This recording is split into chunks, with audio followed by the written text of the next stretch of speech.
It's 7 a.m. from Fox 35. This is Good Day. One president, one term, $5 trillion in new debt.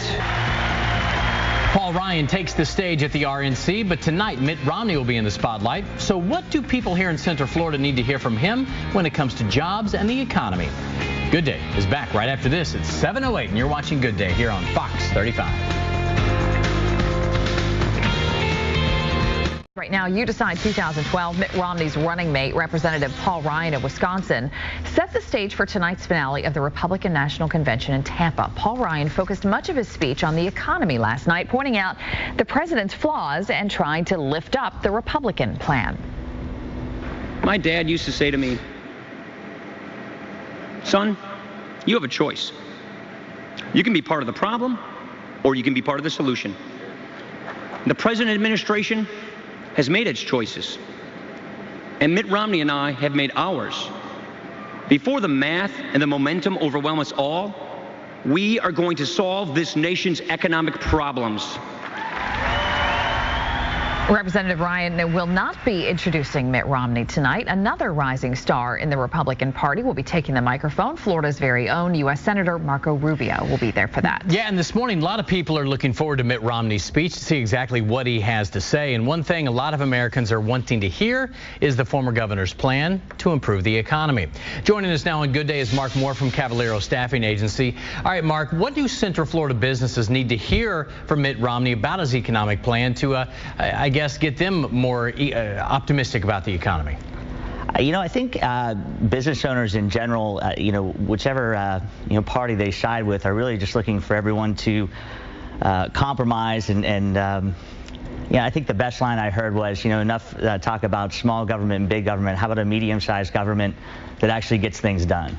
And I think that's really what we're looking for, someone who can obviously, get excited, for what's to come today. But I think most importantly, are they going to be able to work together to actually help businesses and help the economy grow? I think that's the big issue right there is, no matter who's in office, there's this fear that things aren't getting better. You're on the front lines of this every day. Are you hearing that much from companies saying, hey, we'd like to hire people, but we just don't know where we're going right now?